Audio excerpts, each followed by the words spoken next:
नए army chief की तैनाती का तकरीबन फैसला हो गया है। इसका पहला स्टेप 21 नवंबर को शुरू होगा।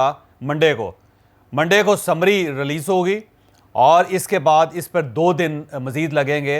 22 तारीख यानी मंगल और 23 तारीख फाइनल है, यानी 22 और 23 की दरमियानी रात भी इसका नोटिफिकेशन हो सकता है और 23 तारीख को तो बहरहाल ये नोटिफिकेशन हर सूरत हो जाएगा। अब ये जो समरी आएगी इसमें आर्मी चीफ किसके बनने के चांसेस हैं। इसमें जो सबसे पहला जो नाम है वो जनरल आसिम मनीर साहब का है। ये सीनियर मोस्ट हैं और आपने प्राइम मिनिस्टर और मियां नवाज शरीफ के मुंह से बार बार ये लफ्ज़ सुना होगा कि जो सीनियर मोस्ट होंगे उन्हीं को आर्मी चीफ बनना चाहिए।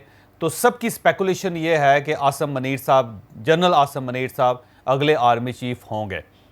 लेकिन यहाँ पे एक छोटी सी हिच है जिसका मैं जिक्र आपको करना चाहता हूँ। वो हिच ये है कि जनरल आसिम मनीर साहब 27 नवंबर को रिटायर हो रहे हैं और अब जब वो 2 दिन पहले रिटायर हो जाएंगे तो 29 तारीख को फिर वो हल्फ कैसे उठाएंगे या चेंज ऑफ कमांड कैसे होगी, तो इसके बारे में एक दरमियानी रास्ता को निकाला जा रहा है जिस पे डेलिब्रेशन हो रही है। और इसमें सबसे जो ज़्यादा अहम मुलाकात है वो सदर साहब और इसहाक डार साहब की मुलाकात थी। आपने देखा कि 2 दिन पहले आरफ अलवी साहब प्रेसिडेंट ऑफ पाकिस्तान और वज़ीर ख़जाना इसहाक डार साहब के दरमियान एक मुलाकात हुई। यानी गवर्नमेंट का ख्याल ये था कि कहीं ऐसा ना हो कि हम जनरल आसिम मनीर साहब का नोटिफिकेशन जारी कर दें लेकिन प्रेसिडेंट साहब उसको रोक दें कि इनकी रिटायरमेंट हो रही है। तो इस चीज़ को कवर करने के लिए या क्लियर करने के लिए गवर्नमेंट और प्रेसिडेंट के दरमियान को मुज़ाकरात हुए और दूसरी तरफ एस्टैब्लिशमेंट की तरफ से भी मुज़ाकरात हुए और इसके बाद सदर साहब ने ये एडजस्ट कर लिया, ये कबूल कर लिया कि जो भी समरी आएगी मैं उसको अप्रूव कर दूंगा क्योंकि मेरे पास कोई इख्तियार नहीं है कि मैं उसे डिक्लाइन कर सकूं। आपने सदर साहब का बयान भी सुना होगा जिसमें उन्होंने कहा कि अब मेरे पास तो कोई ऐसा इख्तियार नहीं है कि मैं किसी किस्म के नोटिफिकेशन को रोक सकूं। मैं तो सिर्फ एक डाकिया का किरदार अदा करता हूं, साइन करता हूं और नोटिफिकेशन जारी हो जाता है। तो मेरा ख्याल ये है कि ये चीज़ सेटल हो चुकी है और यहाँ पर एक चीज़ ये भी सपोर्ट करती है कि फ़ौज का एक सिस्टम है कि जब भी कोई जनरल रिटायर होने लगता है तो उसकी रिटायरमेंट का नोटिफिकेशन 1 महीने पहले जारी हो जाता है। अब क्योंकि आज 19 नवंबर हो चुकी है और अभी तक जनरल आसिम मनीर साहब का नोटिफिकेशन जारी नहीं हुआ, तो इसका मतलब ये है कि उन्हें पर कंसिडर किया जा रहा है कि जो नेक्स्ट 5 लोगों का या 6 लोगों की जो समरी जाएगी उसके अंदर definitely just general Asim Munir साहब का नाम होगा। गवर्नमेंट के वोट इनके हक में है क्योंकि एक तो ये सीनियर मोस्ट है और दूसरा आपने देख लिया होगा कि जो इनका माजी का किरदार था वो बड़ा दबंग किरदार था और गवर्नमेंट का ख्याल ये है कि बड़े दबंग जनरल हैं, ये अननेसेसरली ना प्रेशर में आएंगे और ना किसी को सपोर्ट करेंगे। गवर्नमेंट का ये भी ख्याल है कि अगर हमें सपोर्ट नहीं मिलती तो अननेसेसरली इमरान खान साहब को भी सपोर्ट नहीं मिलनी चाहिए। एक लेवल प्लेइंग फील्ड होनी चाहिए सबके लिए ताकि सारे उस मैदान के अंदर अपने अपने घोड़े दौड़ा सकें। तो मेरा जहाँ तक ख्याल है, अब ये तखमीना याद रखिएगा कि इसमें कतन ये बात नहीं है कि मुझे कोई पक्की इंफॉर्मेशन है और मैं कोई इंफॉर्मेशन लीक कर रहा हूँ, बल्कि मेरा ये तज्जिया है और मेरा ये ख्याल है कि जो टेबल के ऊपर चीज़ें पड़ी हुई हैं, जो मोहरे वहाँ पे पड़े हुए हैं या वहाँ पे जो बादशाह रखे हुए हैं, उनकी मूवमेंट की बुनियाद पे मैं ये कह सकता हूँ कि जनरल आसिम मनीर साहब जो हैं वो अगले आर्मी चीफ होंगे। अब सवाल ये है कि क्या इमरान खान साहब इन्हें कबूल कर लेंगे। तो यहाँ मैं आपको ये भी बताता चलूँ कि पिछले चंद दिनों में कुछ चीज़ें बड़ी ही दिलचस्प सामने आई हैं। पहली जो चीज़ है वो अमेरिका पे इमरान खान साहब का यू टर्न है। आपने फाइनेंशियल टाइम्स की स्टोरी सुनी होगी, देखी होगी, जिसमें इमरान खान साहब ने कह दिया कि जो कंट्रोवर्सी मेरी अमेरिका के साथ थी, जो साजिश का बयानिया था, मैं उससे पीछे हट गया हूँ। It's behind me and it's over. आपने वो 2 फिक्रे आपने अब तक मीडिया में मुलाहिजा कर लिए होंगे। तो इमरान खान साहब उससे पीछे हट गए और अब वो अमेरिका को ये सिग्नल दे रहे हैं कि अगर मेरी गवर्नमेंट आ जाती है तो मेरे अमेरिका के साथ बड़े आइडियल रिलेशनशिप होंगे। सेकेंडली, जो सहाफ़ियों के साथ इमरान खान साहब के पिछले 4 दिनों में मुलाकातें हुई, उसमें हर मुलाकात में इमरान खान साहब ने ये कहा कि मेरे हाथ खड़े हैं, अब मैं आर्मी चीफ से रिलेटेड किसी किस्म की कंट्रोवर्सी का हिस्सा नहीं हूँ। अब ये फ़ैसला हुकूमत करेगी और जो भी फ़ैसला करेगी मेरे लिए एक्सेप्टेबल होगा।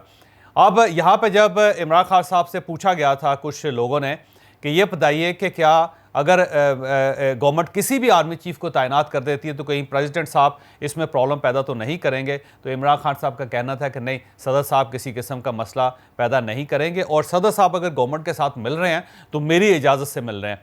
तो इसी दौरान फिर गवर्नमेंट की तरफ से जब राब्ता किया गया सदर साहब से तो सदर साहब ने वार्मली वेलकम किया और इसहाक डार साहब के साथ उनकी बड़ी तवील मुलाकात हुई।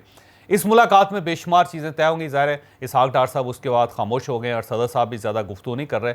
उसकी बुनियादी वजह यह है कि अब जो कुछ आगे होना है, ये नहीं चाहते कि कोई एक आध फिक्रा ऐसा निकल जाए जिससे जो मामलात सेटल हुए हैं वो ख़राब हो जाए। तो अब इमरान खान साहब जो है उनकी तरफ से सदर साहब को बाकायदा इख्तियार दे दिया गया है कि जो भी आप गवर्नमेंट के साथ सेटलमेंट करते हैं, हमें कोई इस पर किसी किस्म का कोई एतराज़ नहीं है।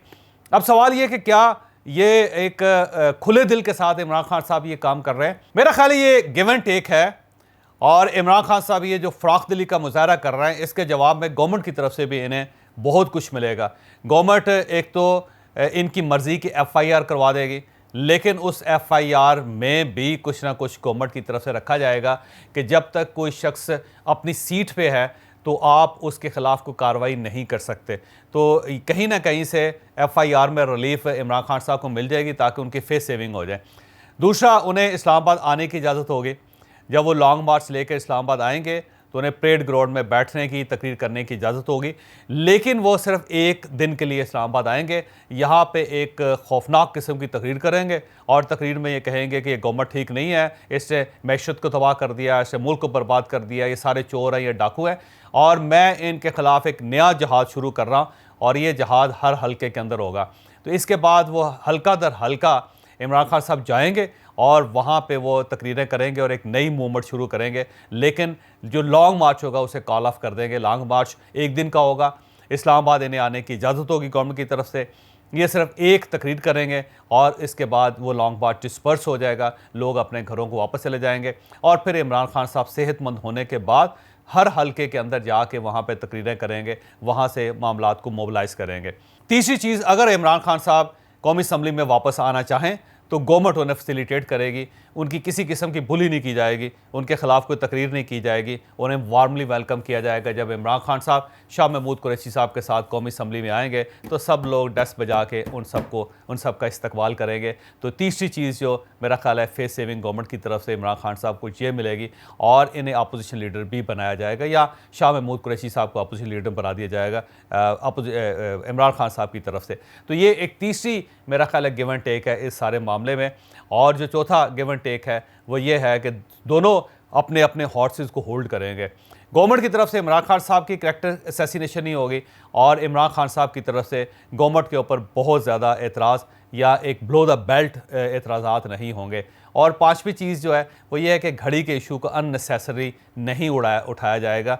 अब इस चीज़ को दबा दिया जाएगा। तोशा खाने के जो मामलात हैं उस पर बार बार बात नहीं की जाएगी, क्योंकि इस सूरत हाल जो तोशा खाने की है उसमें सिर्फ इमरान खान साहब की बुली नहीं हो रही, उसमें पाकिस्तान का बहुत नुकसान हो रहा है। लिहाजा हुकूमत पाकिस्तान और इस्टेब्लिशमेंट और इमरान खान साहब तीनों ये महसूस कर रहे हैं कि हम घड़ी के इशू को अननेसेसरली उठा रहे हैं, जिससे पाकिस्तान और सऊदी अरेबिया के तल्लुकात को बहुत नुकसान पहुँच रहा है। तो अब ये भी सेटलमेंट होगी कि तोशा खाने की चीज़ों को बहुत ज़्यादा नहीं उठाया जाएगा। तो अब ये 5 चीज़ें जो इमरान खान साहब के साथ सेटल हो रही हैं, इसमें गवर्नमेंट बहुत कुछ इमरान खान साहब को देने के लिए तैयार है। और इसके जवाब में इमरान खान साहब के 2 बयानिए, एक तो अमेरिका के बारे में अननेसेसरली गुफ्तगू नहीं करेंगे, दूसरा ये आर्मी की जो नई क़यादत होगी उस पर बहुत ज़्यादा एतराज़ात नहीं करेंगे, और थर्डली ये कि ये सदर साहब के ज़रिए इस तैनाती के रास्ते में कोई रुकावट खड़ी करने की कोशिश नहीं करेंगे। तो मेरा ख्याल ज़ाती तौर पे ये है कि जो नए आर्मी चीफ़ है उस पर बहुत सारी सेटलमेंट्स हो चुकी हैं और अब ये सेटलमेंट जो हैं वो आपको मंडे से ऑनवर्ड आपको ये होती हुई नज़र आएंगी। इमरान खान साहब मंडे को जो इनका रवैया होगा वो कम्प्लीटली मुख्तलिफ होगा। ट्यूसडे को समरी के ऊपर बात होना शुरू हो जाएगी और वेडनेसडे को इंशाअल्लाह ताला नोटिफिकेशन हो जाएगा। और मेरा ख्याल ये है कि चीज़ें सेटल हो चुकी हैं और पाकिस्तान इस मामले में कम अज़ कम, इस बहरान से कम अज़ कम बाहर ज़रूर आ गया।